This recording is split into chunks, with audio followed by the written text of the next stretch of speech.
Three, two, one. And we're rolling. Ladies and gentlemen, welcome back to the Impossible Creatures Replay channel. You just heard the honeyed tones of Wilso. Wilso, say hi. Hello, everyone. He's kind of our trainee replay caster. We're kind of teaching him the ropes. Yeah, it's like my first cast, I think. I haven't really done this before, so. Yeah, he sounds a lot like another Will that we've had on the channel before, but that's coincidence. And Davo's also here. I am still here, yes. And we're just going to watch a quick little Kiki mutt game on Sunken Valley, which is Nibbling Monster, aka Stella's hot new joint. It's a very pretty map, as you can see. Let's get straight into it. There's no telling Get what it evil rolling. plans our enemies have afoot. So for those of you who have not had the opportunity to play this map, there's some similarities to Vacation. It's a bit asymmetrical, and it's a very good 1v1 map. Yeah, looking at the map, you can see it's. I mean, we've argued with Stella about this before, about whether it's imbalanced or not. It may be, it may not be. I don't know, but it is different to play as the left versus the right-hand player, which is interesting. You don't see that too much in maps, and when it's pulled off well, it's really, really good. So I'm excited to see how this one plays. Absolutely, and it's quite interesting to see how the map kind of wants you to expand north gradually. The geyser placement. There's a lot of fun strats that are possible with the water rush from the south for either player. Just early taking your expos early at the top. It's just a lot of options. And we've got a bit of skirmishing here. Good stuff from Kiki chasing away the scouting hench. I like to see if you're going to do a map like this where you have kind of like an amorphous, asymmetrical area. It's good to put the players kind of close together up one end, so that it doesn't necessarily disproportionately balance or affect either player negatively or positively. So kind of like both players have equal chance to grab these north geysers, more or less. Yes, I think they do. I think they do. Just I'm pretty because sure Stella's times that out. it's so far from both base. Yeah, probably. So, with the classic scouting henchman, which he always does, very helpful. Yeah, bringing this hench all the way back to base, and I think he's going to spark him out. Yep. Wow, massive. Getting the hench combat bonus there. Yeah. And so Mutt already has this coal expansion. Kiki has a safe expansion, getting his third expansion coming up in the north, key area of the map. And both leveling up. It's an interesting one, this one. I think both players are kind of a little unsure of how hard to go in claiming these early coals. There's a lot of expanding before level 2 here. Yeah. Well, you have a 4 coal start, so you're pushed into expansion pretty early on. And here we see the cheetah squibs from Mutt. Yep, the classics. WC 2021 champions. Sorry, 2020 champions. Absolutely. Forgive Absolutely. me. That is Mutt's cheetah squibs, very specifically. And so we're gonna see Kiki have to defend from cheetah squibs with no units in the area, but plenty of henchmen. Ooh, wow, yeah. I mean, we'll see some units come out now. These henchmen are kind of just like a buffer to soak up these cheetah sculpts for a little while. Absolutely. The Zeb Riders, pioneered by Renee, I believe, but used an awful lot by Kiki. He loves his zero elect fellas. And they're going to be pretty helpful against these cheetah squibs. I mean, they outdamage the cheetah squibs, so Butt is going to need to micro to leverage the cheetah squibs. And I mean, he's done a fairly good amount of damage. He managed to take out that Expo, although this henchman is undefeated.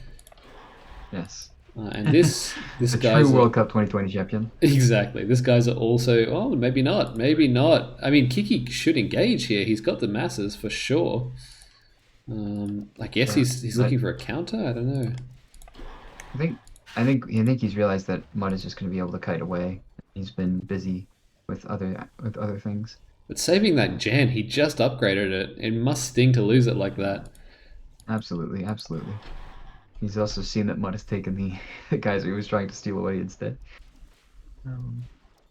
Not for long. I can't tell if Kiki has taken the northwestern. Yes. Yes, he has. So Indeed it's he has. probably why he felt okay waiting till he had a proper mass of Gamels. And someone hitting 3. Yes, I think that was probably. Mm. I don't know.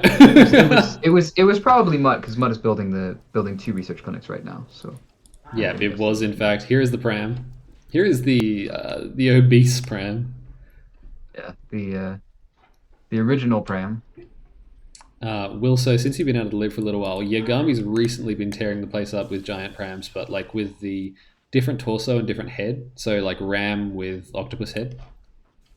Oh, don't worry. Just because I've not been playing doesn't mean I haven't been watching, and I've been seeing the replays with ram head. Oh no, sorry, squid head, octopus head. Third time lucky. Prams really like run over people, so. Yes, they do. Yeah, Yes, they do. Yag runs an absolute train with those things. Just crushes folks. They're literally a power spike. And In this a real sense. this fence here from Kiki is pretty interesting. It's interesting how that actually divides the map up. Yes. I mean, well, as long as it stays alive, which Yeah. it will not last. Unfortunately, no, it is gone. He needs the fence upgrade at level 3, honestly. And here's the polar billars. Yeah, Kiki's Expo is really in trouble at this point. Yeah, the safe expansion is no longer very safe with the water presence, but he has a lot of level 2s that he can use to push away those lion eels, sort of bring in for defense. The mass is slowly building. The pressure of level 3 units is just increasing. And Mutt seems to... The map is pretty evenly divided left and right. And Mutt is definitely better off for that. Absolutely. I think the next key in terms of map control is whoever controls the geyser, but I think Kiki has it. Kiki has it, but I think that just makes them... Yes, you're right. There he goes. The polar billars can take this out. Yes, they can, but the economy is what is going to matter, I think. And it doesn't take that long for generators to pay for themselves, especially with electrical grid. That's right. Upgrades. Which I feel like Kiki may or may not have. The clinic's pretty fresh up there. Yeah, I think he probably has grid because it's available pretty early. Yeah. And Mud is going Mud is for going 4. huge plays. That is a very important play. And Kiki is really quite stuck by the fact that he doesn't have amphibious level 3s because Mutt's expansion is completely safe. Wow, yeah. Because Kiki cannot get across that shallow water. All they can do is glare at it across the ocean. That is actually very unfortunate for Kiki. And Mutt has the choke pretty much just held right now. And I think he might be taking the northwestern geyser as well. Yeah, he slowly is with one giant pram. I love these glassy guys, but they really do take a bullet from these lion eels if they get hit. Yeah, well the mantis kangaroos are also chewing them up in melee range. So yeah, I wonder if Kiki shouldn't have pressed that. I'm not sure. Maybe the sheer weight of polar billars was just too much. Yeah, I think he was microing to get the polar billars in the choke point, and then he might push back in. But Mutt is going to be too disciplined to get caught out like that. Yeah, and plus he's basically out of melee at this point. He's restocking now. Yeah.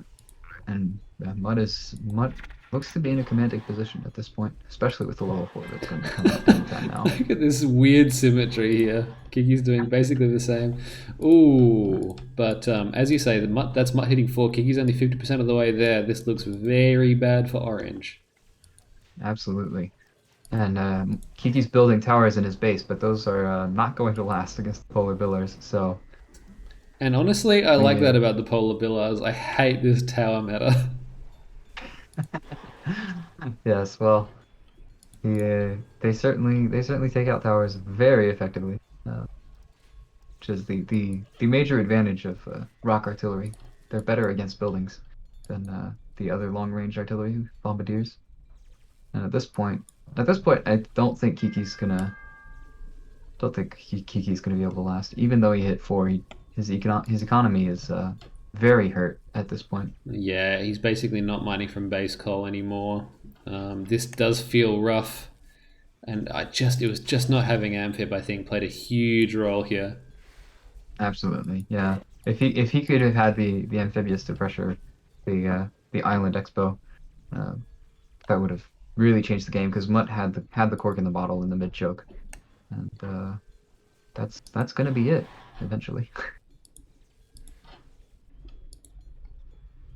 Actually, that is an interesting point. We've been talking about the ways in which this map is asymmetrical. I do feel like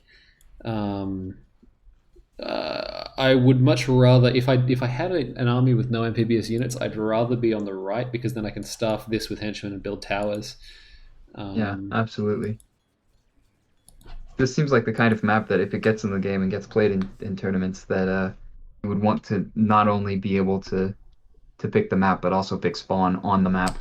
That's true, which of course gets tricky with host order. Anyway, that was a great little game. Well done, both players, but ultimately, just keeping the upper hand, like you say, plugging that choke up.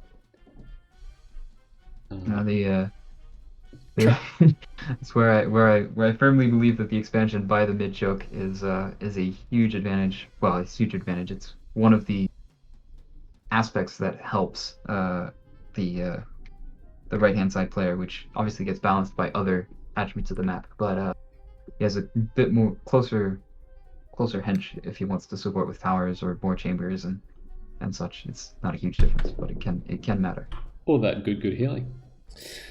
Anyway, Absolutely. Thank you very much for joining us, and we will see you on the next replay.